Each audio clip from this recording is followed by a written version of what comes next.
There's an old story about a young woman, and every time she cooks a lamb roast, she cuts the end off it before she puts it in the oven. And then one day her husband says to her, "Honey, why do you cut the end off the lamb roast?" And she goes, "Well, I don't know. That's what my mum used to do." He goes, "Well, ring your mum. I want to know why." So she rings her mum and says, "Mum, why do you cut the end off a lamb roast?" And do you know what she said? "Because that's what your grandma used to do."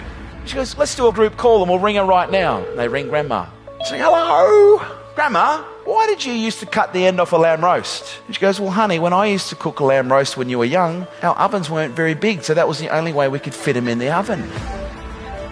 2 generations later, they're still cutting the leg off the lamb roast. Why? Because that's what they saw. Almost every behavior that is demonstrated in the world right now, it came from somewhere. And at some point, somebody, please stand up and take responsibility.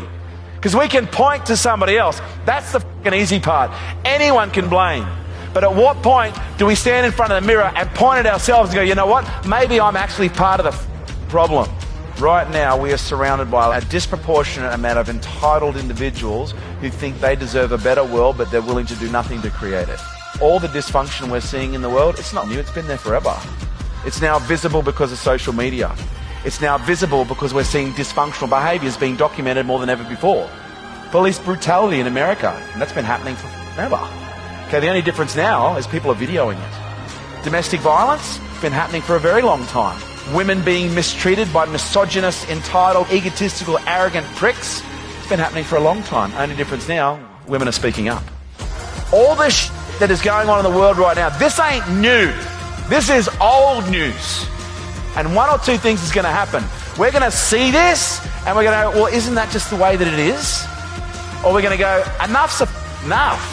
At what point do we break the cycle? At what point do you stop cutting the end off the lamb roast? Jocko Willink says there are no bad teams, only bad leaders. There are no bad families, there are only bad leaders. That's sobering. But my question to you is, would you follow you? Would you be okay if your children replicated every single behavior that you're demonstrating right now? Because guess what? That's what's happening. You're either an example or you're a warning. Choose wisely. In the last 2 years, we have withstood fires, earthquakes, wars, and we're now in the midst of a pandemic. Pain is not insignificant.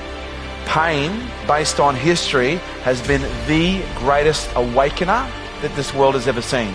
Because it's not until you experience a level of pain that you start asking yourself a question, there has to be a better way. This hurts too much. There has never been more potential waiting to be unleashed than there is in this moment right now. The 2 greatest moments in your life is the day you were born and the day you work out why.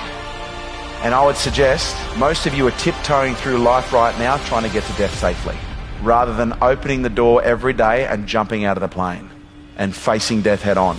Because here's what I know, at some point you're going to die, every single one of you.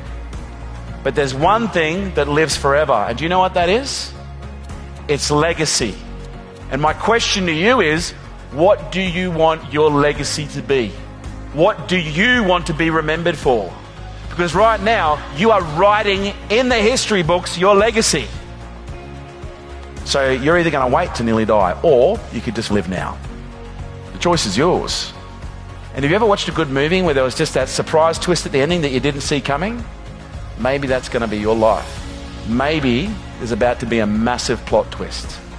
And maybe that massive plot twist is a change in trajectory in your life, and a change in the trajectory of every single person who knows you.